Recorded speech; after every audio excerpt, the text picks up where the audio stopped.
If you lost your job tomorrow, how long would you last before fear started making decisions for you? Why do some people earn a lot of money yet live in constant stress, while others with less income sleep peacefully at night? What if your problem isn't that you don't make enough, but that your money has never been given the right structure?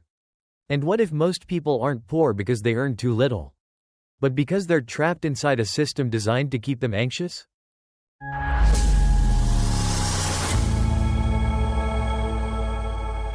There is an uncomfortable truth that many people sense deep down but rarely dare to face. You can work hard for decades, earn money consistently every month, and still live one small disruption away from financial collapse. Not because you're lazy, not because you're incapable, but because the way your money flows has been quietly designed to keep you chasing it. Ask yourself a simple question. If you couldn't work next month, how long would your life remain stable before anxiety began dictating every decision? For many people, the answer isn't years, it's weeks, sometimes days. The most disturbing part isn't the number itself, but how normalized that reality has become. Money isn't against you, it isn't evil, and it isn't trying to punish you. Money simply follows structure. Most people trade time and energy for a paycheck, then let that paycheck pass through two familiar rounds of spending. The first covers survival, the second soothes stress. When both rounds are complete, nothing remains. No buffer, no margin, no room for error. This system was never built to make you feel secure. It was built to keep you showing up. And the moment something breaks, the weakness of the entire structure is exposed. That's when many people realize they haven't truly been living. They've been surviving from paycheck to paycheck, calling it normal. Welcome to Financial Awakening. This channel doesn't promise shortcuts or overnight success. What we aim to do is help you see the structure behind money clearly, so you can build a financial life that is calmer, more intentional, and far less driven by fear. If this message resonates with you, consider subscribing to Financial Awakening. Your support helps us continue creating thoughtful, honest content about money and long-term clarity. Before we move forward, take a moment and share your thoughts in the comments. Why do you think people so easily accept living paycheck to paycheck, even when they know it isn't sustainable? There is a painful contradiction in how many people handle money. They don't spend because they're wealthy. They spend to momentarily escape the feeling of being financially trapped. After a long, exhausting day, a meal out, an impulse purchase, or a few careless clicks aren't about necessity. They're about relief. And those small, repeated decisions, made while tired and emotionally drained, quietly lock people into the same financial position year after year. A frugal mindset doesn't begin with cutting out joy. It begins with an uncomfortable but essential question. Is this expense truly serving the life I want? Or is it just numbing a temporary emotion? Most financial damage doesn't come from the size of a purchase, but from unconscious spending. When awareness disappears, money flows out without creating any lasting value. Many people fear the idea of frugality because they associate it with deprivation and self-punishment. But true frugality isn't about living poorer. It's about living with intention. It means having the courage to examine the large expenses that quietly drain your financial energy. A home that's bigger than your needs. A car payment that stretches on for years. Fixed bills that are accepted as unavoidable simply because they've always been there. When those major expenses are adjusted, something subtle but powerful happens. You don't work harder, yet money begins to stay with you longer. And when that same frugal mindset is applied to small, recurring expenses, you realize the shift isn't about gaining more, but losing less. Less leakage, less regret, less helplessness when you look at your account at the end of the month. The most important outcome of this stage isn't the amount saved. It's the return of control. For the first time, money doesn't completely vanish. A small portion remains. A margin appears. A quiet signal that things can change if you stay consistent. Frugality alone won't transform your life overnight, but it breaks the old momentum. It teaches you that every spending decision is a vote for your future. And when those votes are cast with awareness, you begin laying the foundation for a financial system that is calmer, more sustainable, and far less driven by fear. There is a quiet fear that many people carry every day, even if they never name it. The fear that one small disruption could collapse everything. It doesn't take a major crisis. A car repair, a few months without work, an unexpected medical bill. Suddenly, life feels fragile. This fear isn't loud, but it quietly controls decisions, energy, and peace of mind. You may already be living more frugally, spending with intention, and finally seeing money left at the end of the month. But if that money disappears the moment something goes wrong, true safety still doesn't exist. Frugality helps you swim better. But without a life raft, a change in current can still pull you under. An emergency fund is not exciting. It doesn't feel like progress. It doesn't make you feel richer. But it gives you something far more valuable: the ability to remain calm when life doesn't follow the plan. That's why paying yourself first matters so deeply. Before money is allowed to serve anything else, a portion must be reserved for your future self. This money is non-negotiable. It doesn't wait to see what's left over. Whether the amount is small or large, it is set aside before life has a chance to claim it. And discipline is essential. An emergency fund is not for wants. It is for breakdowns. The moment that boundary is crossed, the fund loses its power.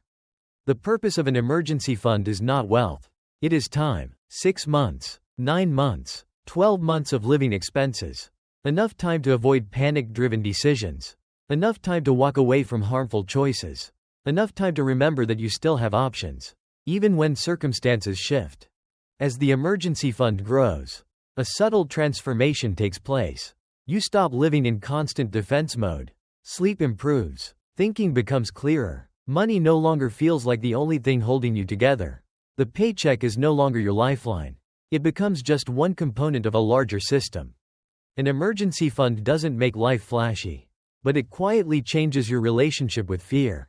And when fear no longer controls you, you move significantly closer to breaking free from the paycheck to paycheck cycle.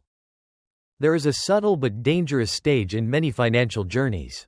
It's the moment when people have become more frugal, built a solid emergency fund, and finally feel a sense of relief. That relief often leads them to stop too early. Money sits safely in an account. It isn't disappearing, but it isn't truly alive either. The problem with idle money isn't short-term safety. It's the long-term cost. Inflation doesn't arrive loudly. It doesn't announce itself. It quietly erodes the value of what you've saved. Each year, your money buys a little less. And without action, you're accepting that loss silently.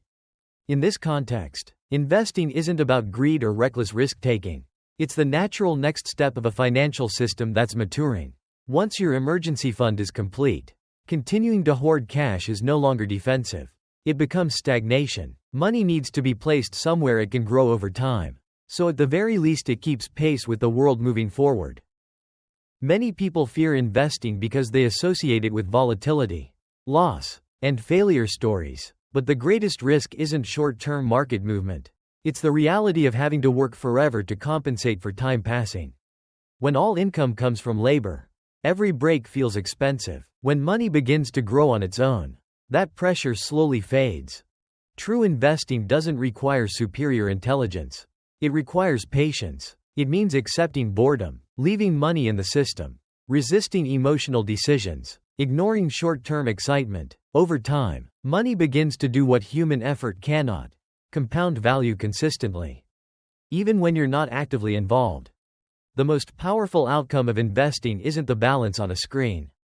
It's the shift in how you relate to work. Your paycheck no longer feels like the single thread holding everything together. Work still matters, but it's no longer your only lifeline.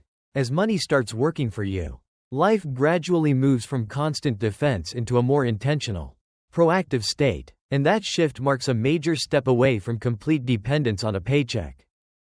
There is a profound difference between earning extra income out of desperation and building income because you have choice.